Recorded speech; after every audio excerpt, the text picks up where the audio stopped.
associate these.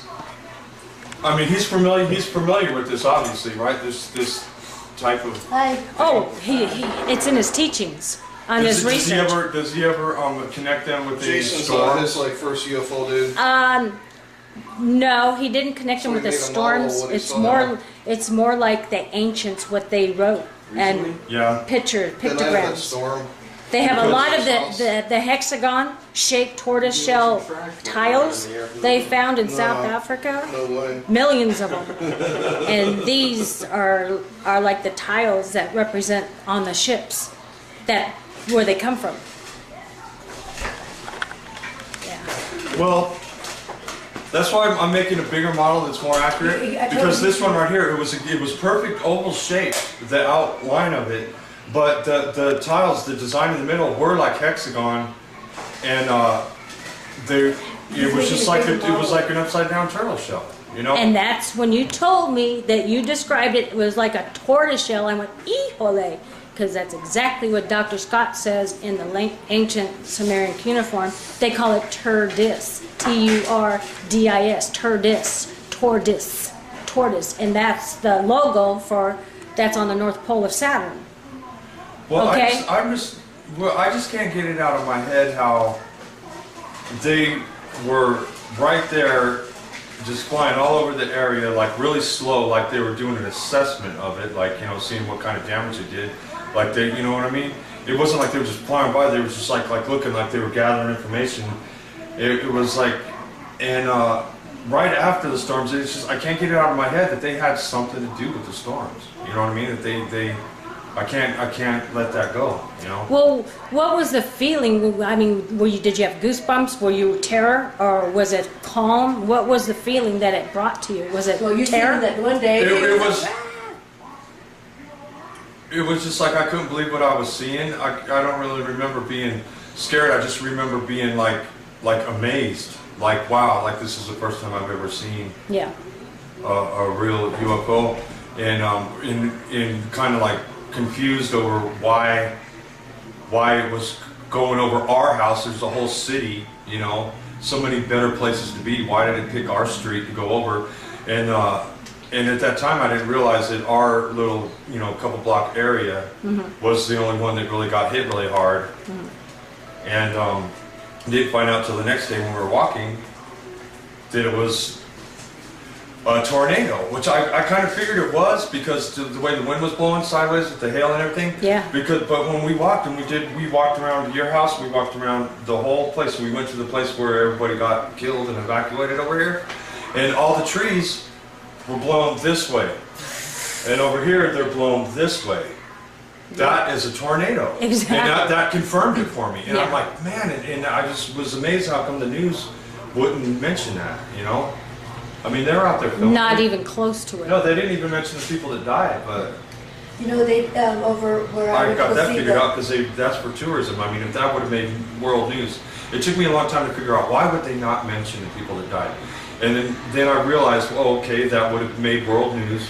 And then people that probably would have been, you know, planning to come here would have been like, hey, don't go to Vegas because people are getting killed in storms there. That would have screwed up their tourism. Yeah. So that's exactly why they didn't put it on the news, I guarantee. Yeah. You know? Well, I'm sure. But anyways, did you Brenda told me you made a model of what you saw. Let me see. I want to see. Yeah. Not accurate, but that's what it was flying over just real slow. Can you show it closer? So Yeah. okay. This isn't exactly accurate, but I'm making a bigger one. It's more accurate, but just say that you're looking up in the sky. This thing was just going real slow like that. And the weird thing about it is, I had my binoculars. It's probably about 150 feet up in the air, really close. And when I look through the binoculars, this is what I see. But everybody else, with the naked eye, we're just seeing a red orb. Red orb? Very low. And it just appeared. This guy started shooting off fireworks. Boom, boom, boom, boom, boom. Just a ridiculous amount in a row. Okay, they were like the medium size of, you know, the ones that explode, the bottle rockets, whatever, the higher grade, they were exploding, but I'm going to say about three light pole lengths up, maybe about 150, 200 feet, maybe up in the air, they're exploding. And they were just going on forever. This guy had a million of them, man. And then it stopped, and we were all out there watching them. And then, you know, they stopped. So we just kind of like, you know, started looking around, talking to each other. And I look back up there, and there's this red orb right where the smoke is still there from the fireworks. This red orb appears right there. And it's right there where they were exploding, you know, really low. And I'm like waiting for it to explode, or, you know, I'm thinking it's another firework. And it's just sitting there still. And at that point, everybody starts noticing it, and it's like, okay, obviously that's not a firework, and everybody's like, what is that? Whoa, that thing's weird. And then it just started moving, and it was perfectly still, so it wasn't no balloon floating, and then just starts moving, and it gets right above our street, and then it turns and it starts going directly east towards Sunrise Mountain, you know, on our street. And it was going so slow that I had time to run in and grab my binoculars because I knew where they were at. They were on the table, and I knew exactly where they were at. I ran, I was jumping over benches and stuff to get there. I grabbed them real quick. Now, had I not known where they were at and I had to look for them, I wouldn't even bother, because I would have missed the thing. Right. But I came right back out, and this thing at that point was just passing my house. And I look at it through the binoculars, and this is what I see. It's not a red light orb anymore. Whoa. I see this detailed. Every line is just detailed. There's no blurriness about it. And I'm looking at this thing going, you know, and I just didn't understand, and it didn't make any sense to me. And but everybody else is seeing this red light, and they're going, oh, what is it? What is it? I'm going, you guys don't even have a clue. You got to see this. I'm like running down the street, you know, chasing it. And everybody else is going, oh, it's just a red light. And I'm going, no, it wasn't a red light. And I'm trying to explain this to everybody, but I'm the only one that's seen it. And the only reason that it was that low is because of the fireworks. The fireworks were going off. It you know, sparked this thing's interest. That's why it showed up right there. Had it not been for the sky lighting off fireworks, it would have never been there that low. Because there was a couple that came a couple hours later. They were way high, at least a mile or two up in the sky. Okay. Now, and when we looked at the binoculars with those, and it still appeared to be a red orb. Really? So what I've come, the only thing that makes sense to me is from a close-up. You're looking through the binoculars, whatever close-up, whatever their cloak mechanism is, it's not that effective. But the further they are away, the better it works, because I wasn't able to see this as high as it was the next time coming up, but as close as it was that first time, I was able to see this in detail, and I think it was a fluke that thing was actually that close. They probably don't ever want to get that close to the ground, but without that guy setting up the fireworks and sparking its interest, then it would have never been that close to the ground, and I would have never seen that. So did you see this during the storm, before? No, this was right, the storm ended, and everybody started coming out of their houses slowly. So I'm going to say this is about 10 minutes after the storm stopped. Okay. About 10 minutes, and everybody was... How long would you say it lasted around there? Stayed that low? The storm? No, that ship. Well, I'm going to give it about a good minute and a half, maybe. Yeah. Before it took off to... No, it was just sitting there still, and then it was sitting there for maybe about 15 seconds, which is actually a long time if you're sitting there staring at something. Yeah. That's a long time. And then it started moving very slow, and from that point to get to where it was going towards Sunrise Mountain, the further it got away, the more it kind of just like disappeared. It disappeared, and I was like still looking in the sky going, I know that thing's still up there. It's just, it's got some kind of like, you know, cloak thing going on where it's like blended in with the sky or something, because I knew it didn't just disappear. It had to still be there. And I'm still looking for it, but from that point, I'd say about a minute and a half, because it was going really slow. And that's why I went ahead and ran in the house and grabbed my binoculars, because I knew I'd have time as slow as it was going. It would still be there. And I did think back to Fire in the Sky. It was some interview with Travis Walton when he described the bottom of the ship that took him. He described it as something like this, because what he said, it was like it wasn't metal. The ship wasn't metal. It was like it was alive. It was like biological. We can't really say that, but like a radiation, plasma. Yeah, and he described this pattern. Was it pulsating? That. Yeah, like like it a was heartbeat? alive. Yeah, yeah. Okay. And that's what this looked like. It was like, it just seemed like this was like just radiant. All these were, it was all lit up within itself, but it was like it was alive. Okay. Like the light was flowing through it, you know, okay. and it didn't light up anything. It just lit up itself. So it wasn't like, say, it wasn't like a light to where it would be maybe shining a reflection on a mountain. It didn't do that. It just lit up within itself, you know, and it's just really hard to describe. But how big around do you think it was? About the same size as again Travis Walden described, because the one I'm going to say is about as big as this living room right here. Okay. Maybe a little bit bigger is about how big this thing was. Okay, about 10 by 12 or 20 Yeah. or something. Okay. And it was just going real slow right after the storm, and everybody just seemed to think that they might have had something to do with the storm, which I have to wonder, because this sounds so crazy, but in Vegas we don't get tornadoes, you know, we don't get that. And this thing started out, I was in the jacuzzi. It was this bright day, it was no clouds, it was a really hot summer day. I was in the jacuzzi, and then all of a sudden just this boom, crack, the whole sky just exploded. And I was like, okay, that was pretty scary. It was the loudest I've ever heard. And I was like, time to get out of here now. You know, I don't want to be in the water. And all of a sudden it just started getting dark, but not like clouds. Clouds didn't come. It was dark like the sun was going down. It just got dark really quick. And then all of a sudden the wind started blowing really bad, really bad. And then so I go in the house and we're looking out the window, and this wind, all the trees are just starting to go, it starts looking like a hurricane, because all the trees are leaning, and it's just like, things are just going down the street, and I'm like, man, this is like a hurricane. And then all of a sudden, we start getting pelted with, it would turn out to be, we thought it was rain, but it turned out to be hail. And and it was coming sideways. It wasn't coming from, you know, up. It was coming sideways, and it was hitting our windows. We thought it was going to bust our windows. And then so much hail came in such a sheet that you couldn't even see. I couldn't even see my yard out of the window. I couldn't see the people across the street. It was just a white sheet. Everything turned white. That's how much hail was pelting us, and there was so much of it. It was coming down our pipes and landing on our stove, and our stove was filled up with hail. And we have a cover over those pipes. It's like a pipe, and then a cover over it. Wow. It must have been just flooded with hail for that to get in that little spot, you know, to fill up our stove. Just tink tink coming down, and then it was like a blizzard at that point. I'm like, this is like blizzard, because it's still blowing everything. You still hear things going down the street, and then so I'm convinced it was a tornado, like it was a hurricane, tornado, blizzard, hailstorm, all in one. All in one. And I start thinking, you know, you look in the Bible, this and that, I've never heard of them all being mixed together in one. You hear about, okay, here's a tornado, but you see the damn thing coming, you know, or here's, you know, here's a hurricane, or here's a blizzard.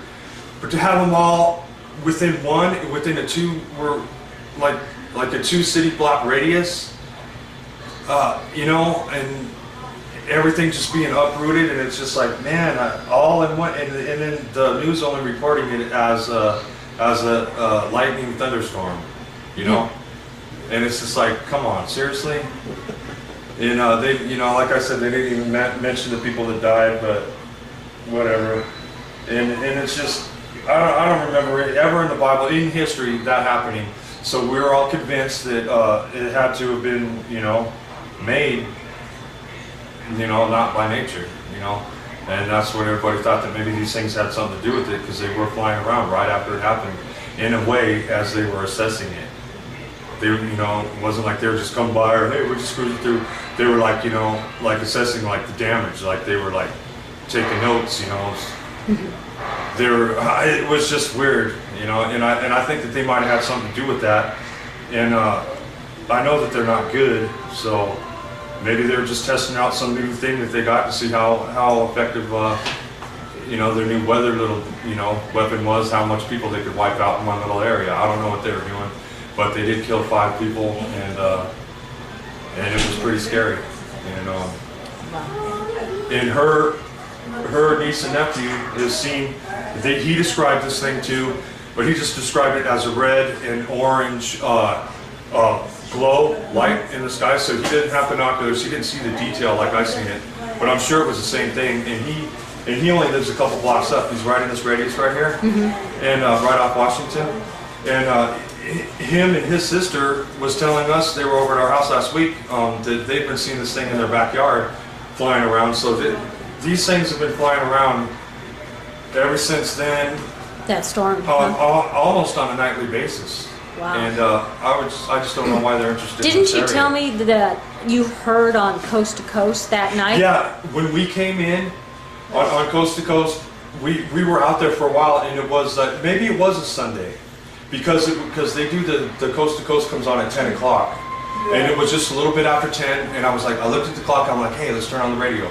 I turn on the radio, and immediately they're doing their show. Some guy comes in and kind of breaks through and says, hey, you guys, we've been getting flooded with reports of red orbs over throughout the whole United States, throughout the whole country. The last 2 days, he said, we've been getting flooded with reports of red orbs flying around where these storms are at. Wow. Always around these storm locations.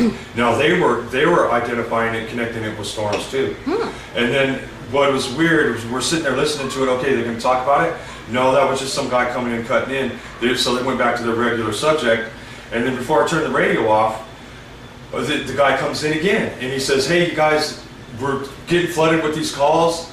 The last 2 days, he goes, but here's the weird thing. He said the people are describing these things as not as organic. He said that these reports, a lot of these reports are people are describing them as organic in some nature. You know, hard to describe, whatever. So everybody was, I'm convinced everybody's seeing these things, and they did say that they were getting spotted wherever there was a storm throughout the whole country. Wow. So,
Cuneiform, they call it turdis, Turdis, tortoise, and that's the logo that's on the North Pole of Saturn. well, Okay. I just can't get it out of my head how they were right there, just flying all over the area, like really slow, like they were doing an assessment of it, like, you know, seeing what kind of damage it did, like they, you know what I mean? It wasn't like they were just flying by, they were just like looking like they were gathering information. It was like, and right after the storms, it's just, I can't get it out of my head that they had something to do with the storms. You know what I mean? That I can't let that go, you know? Well, what was the feeling? I mean, did you have goosebumps? Were you terror, or was it calm? What was the feeling that it brought to you? Was it Well, you terror? said that one day.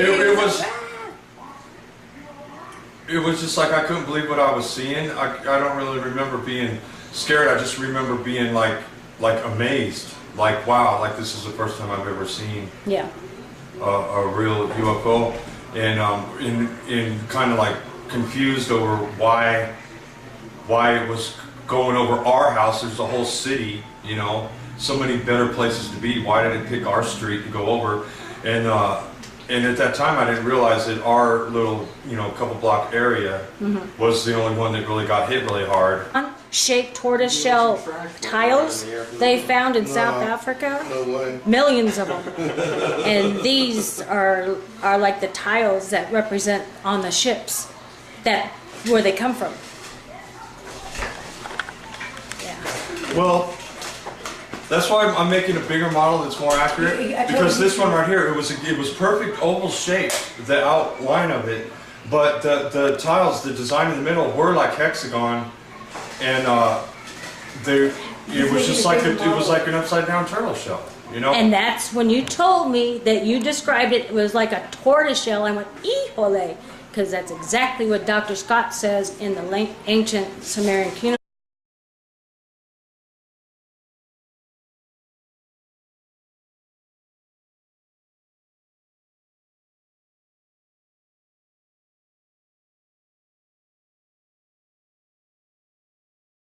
Associate these.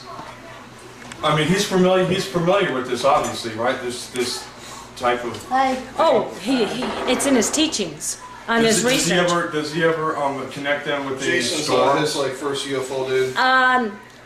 No, he didn't connect them So with the he made a model storms. when he It's saw more them. it's more like the ancients what they wrote and Yeah. Then I have that pictograms. storm. They have a Because- lot of the hexagon.